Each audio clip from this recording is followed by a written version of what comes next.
First off, mine is probably a little interactive. You're going to want to get your Google out. In the Navy, command is absolute.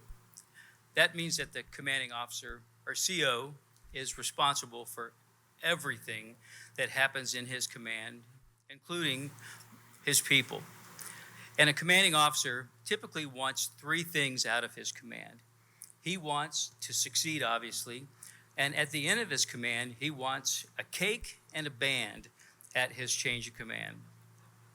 Now, for me, it was 2007, and I was stationed in beautiful Pearl Harbor, Hawaii, in charge of a diving and salvage command, and I had 200 people assigned to me, and one of them was a Navy doctor. And this is where the wheels come off. I get a phone call from my chief staff officer, and he tells me that my Navy doctor has been selected to be the Bachelor.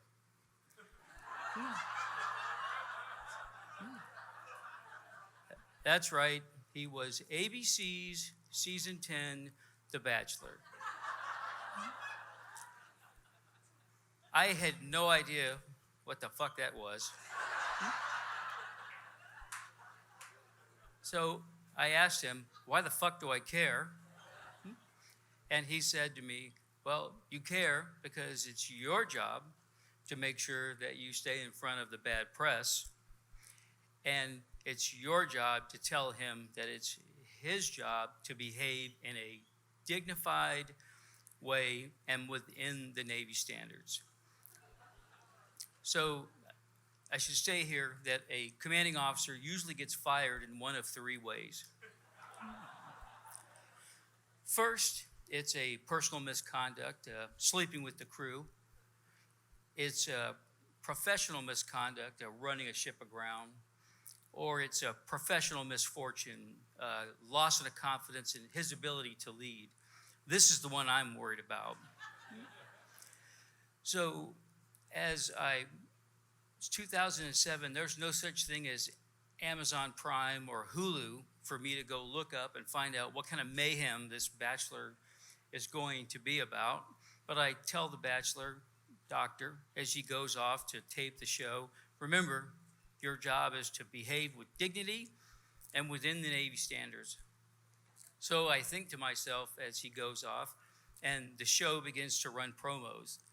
And there is my doctor, now Bachelor, in his summer white uniform as he's saluting. I have no idea what. And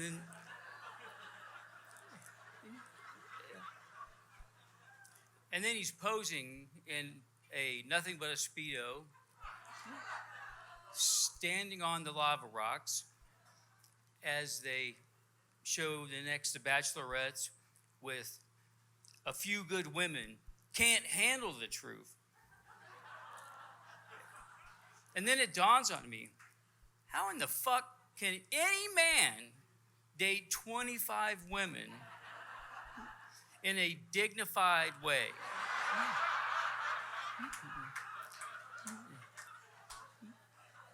So my sphincter tightens.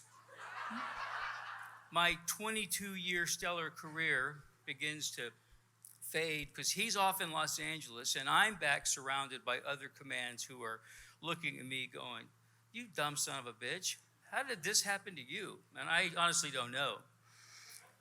So the first episode happens and I'm watching so I can prepare for the questions that are going to come.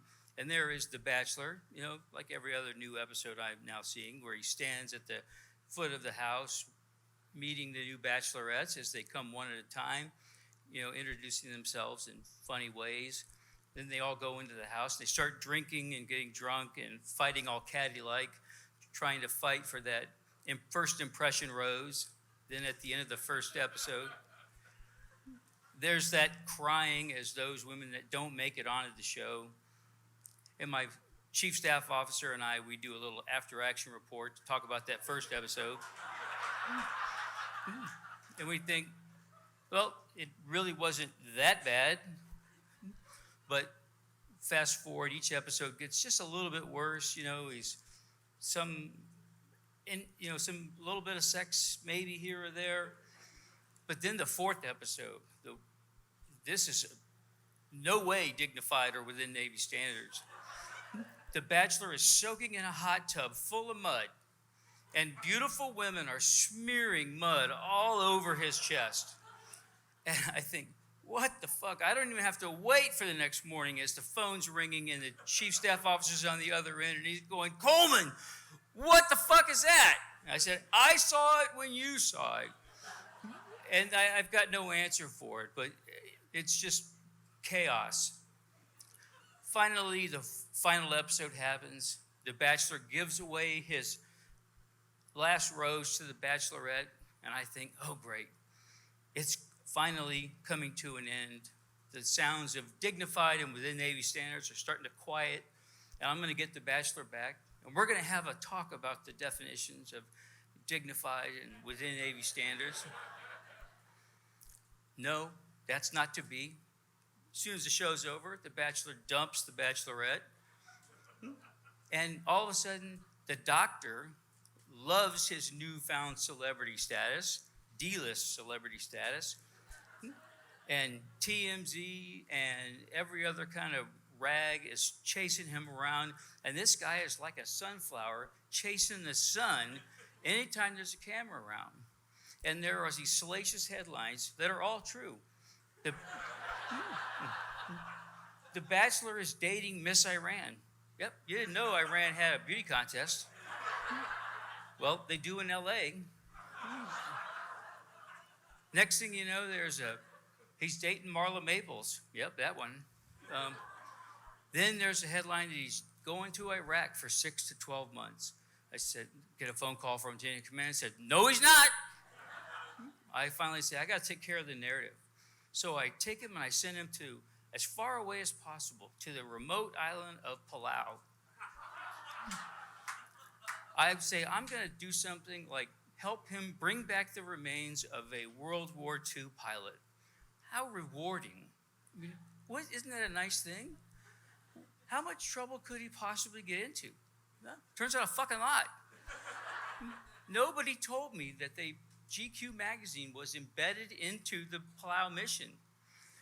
So I don't find out until GQ publishes the magazine, and there's The Bachelor, splashed all over it.